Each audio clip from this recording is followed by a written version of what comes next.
आचार्य कुंद कुंद देव, जो कि दिगंबर जैन संप्रदाय की सबसे अधिक प्रसिद्ध विख्याता हैं।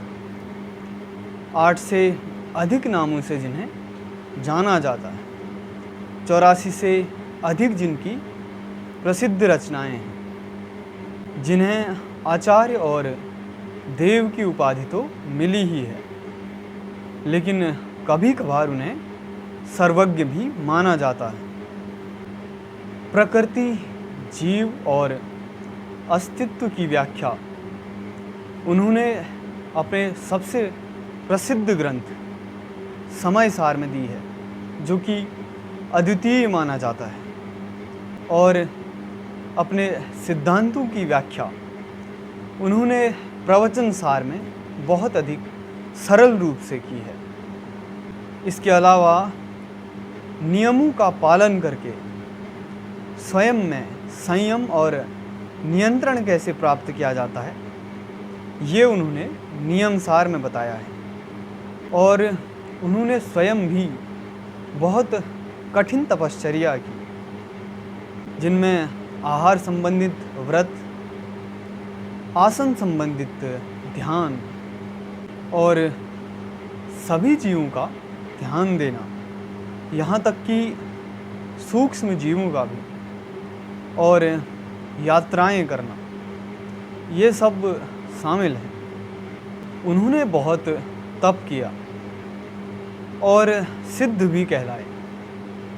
उन्हें बचपन से ही बहुत प्रेम से पाला गया था, और उनका व्यक्तित्व भी एकदम फूल की तरह हल्का था, जिसे देखकर लोगों में प्रेम उमड़ आता। इसलिए लोगों के बीच उनके बारे में एक किंवदंती विख्यात होने लगी कि वो जहाँ भी मौजूद होते हैं, वो 4 अंगुल जमीन से ऊपर होते हैं, क्योंकि उनका व्यक्तित्व इतना प्रेम से भरा हुआ, इतना हल्का है कि वो किसी को भी चुभता नहीं। और उनके धर्म और आध्यात्म में रुचि के लिए एक किस्सा भी प्रचलन में है कि एक बार वे जंगल में थे और वहाँ आग लग गई, लेकिन एक वृक्ष में कुछ ग्रंथ मौजूद थे जो उस धधकती आग में भी हरा दिखाई दिया, और तभी से उनका रुझान धर्म और आध्यात्मिक चीज़ों की तरफ बढ़ गया। आचार्य कुंद कुंद ने सूत्रों की सरल व्याख्या की और कई सारे सिद्धांत दिए। इतने अधिक चीज़ों की इतनी विस्तृत, सरल और स्पष्ट व्याख्या की कि लोगों ने उन्हें सर्वज्ञ भी माना। और जिस सर्वज्ञ की तरफ उनका संकेत है, उसमें 3 चरण आते हैं।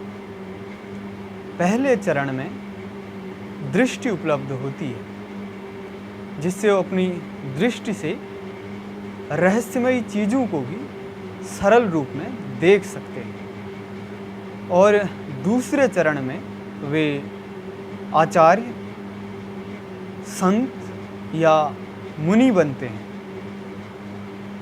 जिससे वो व्याख्या करते हैं। और तीसरे चरण में उनका ज्ञान और व्याख्याएं इतनी सरल और विस्तृत हो जाती हैं कि उन्हें सर्वज्ञ कहा जाता है, और देव या भगवान भी माना जाने लगता है।